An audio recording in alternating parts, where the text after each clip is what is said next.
মুখস্থ হয়ে যাবে। পৃথিবীর মুখে কোন নবী কোন রাসূলের দরকার হবে না, কোন পয়গম্বরের দরকার হবে না। হযরতে ঈসা রাসূলুল্লাহর কথাকে আমরা পড়লাম, পবিত্র কোরআন মাজিদ ফুরকানুল হামিদের মধ্যে ঘোষণা করেছেন মুফাসসিরান বিরাসূলি ইয়াতি মিন বাদিহি ইসমুহু মুহাম্মদ। হে আমার উম্মতীরা শুনে নাও, আমার পরে একজন নবী একজন রাসূল এমনই আসবে যেই নবীর ব্যাপারে সুসংবাদ তোমরা শুনে নাও, যেই নবীর নাম আমার পরে আসবে, যেই নবীর নাম হবে আহমদ। সব থেকে বেশি প্রশংসিত, যে বেশি প্রশংসিত হবে তাকে আরবিতে আহমদ বলা হবে, আর যার প্রশংসা করা আগে হয়েছে তাকে আরবিতে বলা হবে মুহাম্মদ। যারা বলেন সুবহানাল্লাহ। তাই হযরত ঈসা রূহুল্লাহ বললেন মুফাসসিরান বিরাসূলি ইয়াতি মিন বাদিহি ইসমুহু মুহাম্মদ। আমার পরে একজন নবী, আমার পরে একজন রাসূল, এমন একজন পয়গম্বর আসবে যেই নবীর নাম হবে আহমদ। বেরাদার ইসলাম মুআজ্জাজ সামাইনে কেরাম,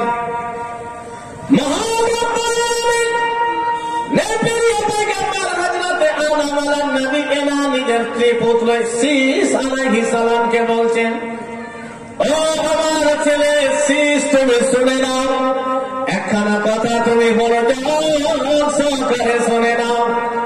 তুমি যখন আমি চলে যাওয়ার পরে, আমার পরে যখন তুমি কোন রকমের বিপদের সম্মুখীন হবে রে শীস, ও আমার ছেলে, যখন তুমি কোন রকম অসুবিধায় পড়বে, তুমি কাউকে ডাকিও না, দুনিয়ার কোন মানুষের কাছে যেও না, একজনের নামে সাহসিলা দিয়ে ডাকিও, যার নাম আমি জান্নাতের গেটে দেখেছি। জোরে বলেন সুবহানাল্লাহ। হযরতে শীস আলাইহিস সালাম হযরতে আদম আলাইহিস নবী এনাকে বললেন, আব্বা হুজুর,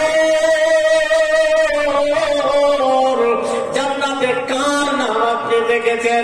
জান্নাতের হুরুল কিলমাতের নামে কার নাম আপনি দেখেছেন? জান্নাতের গাছের পাতায় পাতায় কার আপনি নাম দেখেছেন? হযরতে আদম আলাইহিস নবী এরা বললেন, ও আমার ছেলে শুনে নাও, আমি আজ এই নামটি দেখেছি মহান রব্বুল আলামিনের নামের পাশে, সেই নামটি হচ্ছে মুহাম্মদ। তখন হযরতে শীস আলাইহিস নবী এরা প্রশ্ন করলেন, মান মুহাম্মদ, মুহাম্মদ কে? মুহাম্মদটা কে? বেরাদার হযরতে আদম আলাইহিস নবী এনার হযরতে রাসূলের পাক সাল্লাল্লাহু তাআলা আলাইহি ওয়াসাল্লামের পরিচয় দিচ্ছেন। হে আমার ছেলে, শুনে নাও, যখন মহান রব্বুল আলামিন আমাকে জান্নাতে রেখেছিলেন, আমার থেকে তোমার আম্মা জান হাওয়াকে যখন সৃষ্টি করলেন, তা আমি হাওয়াকে ব্যবহার করতে চাইলাম, তোমার আম্মা জানকে ব্যবহার করতে চাইলাম, তখন আমাকে বলা হয়েছিল মোহর আদায় করতে। কি করতে? মোহর লাগবে। তো মোহর কোথা থেকে পাবো, কি দিব? বেরাদার ইসলাম মুআজ্জাজ সামাইনে কেরাম, হযরতে আদম আলাইহিস নবী এনার নিজ পুত্র শীস আলাইহিস সালামকে বলছেন, ও আমার ছেলে শুনে নাও, সেই দিন আমি দুরূদ শরীফ পাঠ করেছিলাম, দুরূদ শরীফ পাঠ করে নিয়েছিলাম বাবা। নবী মুহাম্মদ রাসূলুল্লাহ সাল্লাল্লাহু তাআলা আলাইহি ওয়াসাল্লামের উপরে দুরূদ পাঠ করে তোমার আম্মা জান হযরতে হাওয়াকে আমি হালাল করে নিয়েছিলাম, তোমার আম্মা জানকে হালাল করেছিলাম।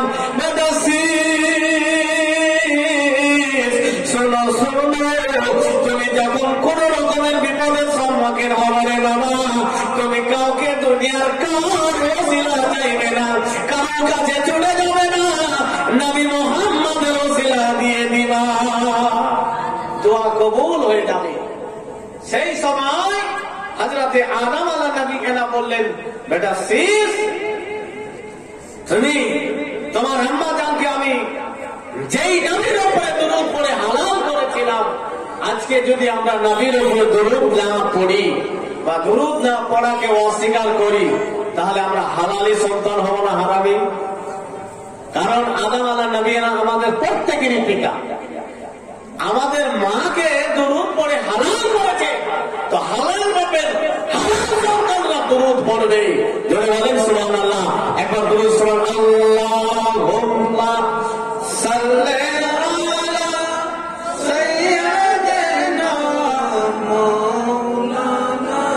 নিজের হাবিব নিজের তাবিবকে সর্বপ্রথম সৃষ্টি করে দুনিয়ার মুখে সব রাষ্ট্রে পাঠিয়েছেন।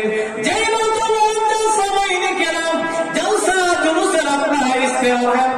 দেখেন যে বক্তা প্রধান বক্তার নাম এক নম্বরে হবে, কিন্তু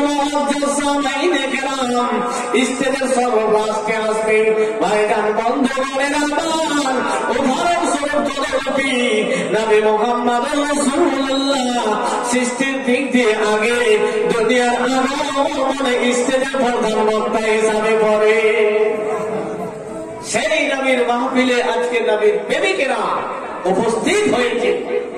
আমার মা বোন ভাই বন্ধুগণ আপনারা উপস্থিত হয়েছেন, যাদেরকে আল্লাহ এবং আল্লাহর রাসূল বেশি পছন্দ করেন, বেশি ভালোবেসেছেন, তারা এখনই উপস্থিত হয়েছে এবং এরপরে যারা আসবে এই হিসাবে প্রেমিকের প্রেমটা প্রকাশ পাবে। তো যাই হোক ভাইজান বন্ধুগণের আমার, মহান রব্বুল আলামিনের নবী দুনিয়ায় আসবে। আল্লাহ আগেই একের পর এক নবী রাসূল দিয়ে প্রকাশ করাচ্ছেন, বলাচ্ছেন। হযরতে মূসা কালিমুল্লাহ, হযরতে ঈসা রূহুল্লাহ। ভাইজান বন্ধুগণের আমার, হযরতে ঈসা নবীর পরে বহুদিন ধরে দুনিয়াতে কোন নবী, কোন রাসূল, কোন পয়গম্বর ছিল না। ভাইজান বন্ধুগণের আমার, মানুষ তো ছিল কিন্তু মানুষ হয়েছিল না, মানুষের মধ্যে মানুষত্বটা হারিয়ে গিয়েছিল। ভাই ভাইয়ের সাথে সম্পর্ক ঠিক ছিল না, ছেলের সঙ্গে বাবার সম্পর্ক ঠিক ছিল না। মেয়েদেরকে জীবিত দাফন করে দেওয়া হতো। যাদের ঘরে মেয়ে সন্তান মেয়ে জন্মগ্রহণ করত, মেয়ে জন্ম নিত, সেই বাপ মা নিজেকে বড় দুর্ভাগ্য মনে করত। ভাইজান বন্ধুগণের সময় সময় কানে কানে নবী রাসূল দিয়ে জানেন, খবর পেয়েছেন দোজাহানের বাদশা আসবেন, আমি আল্লাহ দুনিয়ায় আসবেন। এই সমস্ত কর্মকে দূর করে দিবে, অন্ধকারকে দূর করবে, মা বোনদের সম্মানকে বাড়িয়ে দিবে। তাই আকাশের পাখিরা মহান রব্বুল আলামিনের দরবারে দোয়া করেছিলেন, রব্বুল আলামিন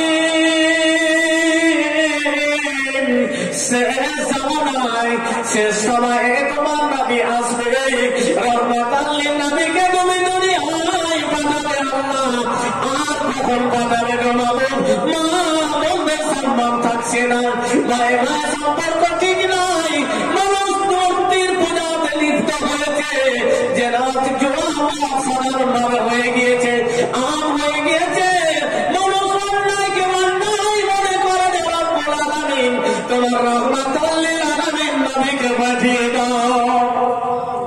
আকাশের ওরা পাখিরা দোয়া করলেন, আল্লাহ তোমার নায়েব নবীকে পাঠাও, তোমার মায়ের নবীকে পাঠাও, দোজাহানের বাদশাকে পাঠিয়ে দাও। জলের মাছেরা দোয়া করলেন, রব্বুল আলামিন ওগো মাবুদ, ওগো খালিকে কায়নাত, দোজাহানের বাদশাকে পাঠাতে চেয়েছো, রহমাতাল লিল আলামিনকে পাঠাতে চেয়েছো, দয়ার নবীকে পাঠাতে চেয়েছো। মাবুদ তোমার রহমাতাল লিল আলামিন নবীকে দুনিয়ায় পাঠিয়ে দাও। আর কতদিন পর বেরাদার ইসলাম কিতাব বলছে 500 বছর বেশি হযরতে ঈসা রূহুল্লাহ পরে কোন রাসূল, কোন পয়গম্বর না থাকায় মানুষের মধ্যে এত অন্যায় ভরে গিয়েছিল, এত অন্যায় শুরু হয়েছিল। মেয়েদের সম্মান ছিল না, জুয়া সুদ জেনা একদম আম হয়ে গিয়েছিল। মানুষ অন্যায়কে অন্যায় মনে করত না, এমনকি মূর্তির পূজাতে এমন ভাবে লিপ্ত হয়েছিল। কোথাও সফরে যেতে হতো, ছাতু সঙ্গে করে নিয়ে যেত, ছাতুর ভালো করে সেনে ছাতুর মূর্তি বানিয়ে আবার যখন খিদা লাগতো সেই মূর্তিকে ভেঙে খেয়ে নিত, কিন্তু মূর্তি পূজা করত। বেরাদার ইসলাম মুআদ্দাস সামাইনে কেরাম, ভাইজান বন্ধুগণের আমার, মহান রব্বুল আলামিনের দরবারে সবাই দোয়া করেছিলেন, রব্বুল আলামিন দুনিয়ার মানুষ মানুষ হয়ে না, দুনিয়ার মানুষ অমানুষে পরিণত হয়েছে। ওরে মাবুদ, দুনিয়ার বাদশা আমিনার লাল মরুর দুলালকে পাঠাও, রহমাতাল লিল আলামিনকে পাঠাও। তোমার পক্ষ থেকে দয়া আসবে, দয়া পাঠাও। তোমার পক্ষ থেকে মায়ার নবী আসবে, মায়ার নবীকে পাঠিয়ে দাও। ওরে রব্বুল আলামিন, এই দুনিয়ার অন্ধকারকে দূর করার জন্য।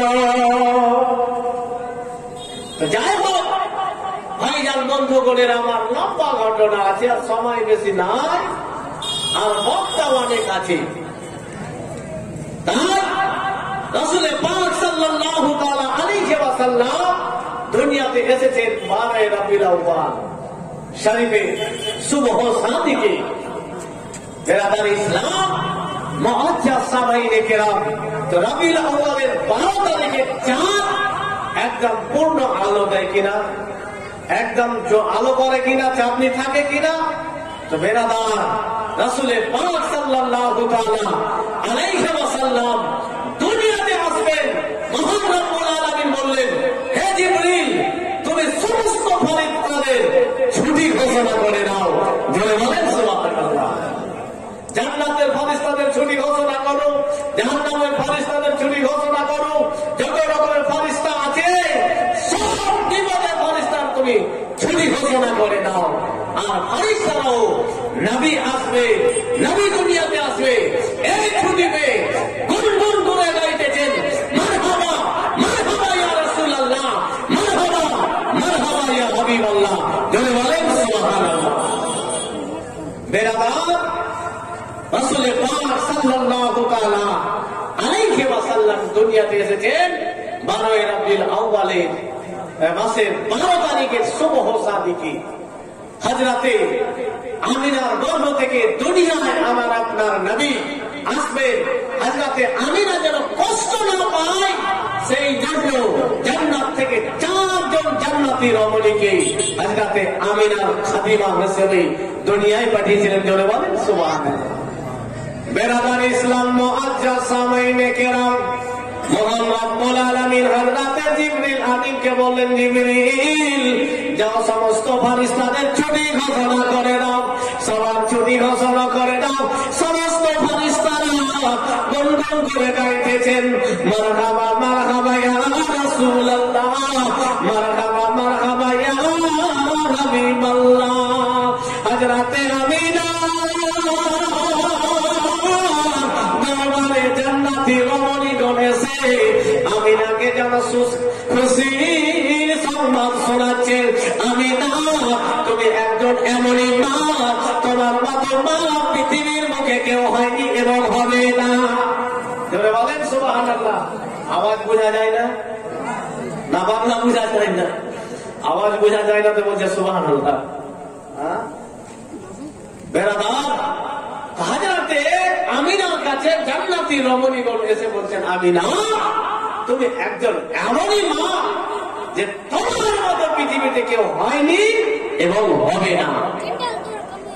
তোমার গর্ভে এমনই একজন সন্তান রয়েছে, তোমার মাধ্যম দিয়ে এমনই একজন সন্তান দুনিয়ায় আসবে। আমিনা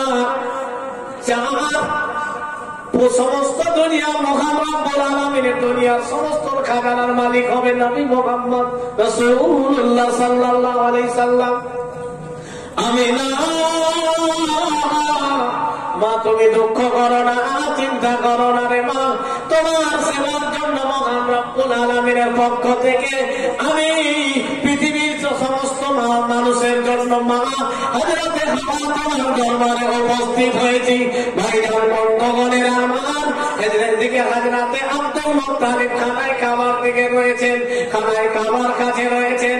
হযরতে আব্দুল মুত্তালিব দেখতেছেন কাবা ঘর হযরতে আমিনার দিকে ঝুঁকে যাচ্ছে। কাবা ঘর হযরতে আমিনার ঘরের দিকে ঝুঁকে যাচ্ছে। তাই কোন কবি এই কথাগুলোকে বাংলা ভাষায় তুলে ধরেছেন, একটু মনোযোগ সহকারে শুনবেন। চম চম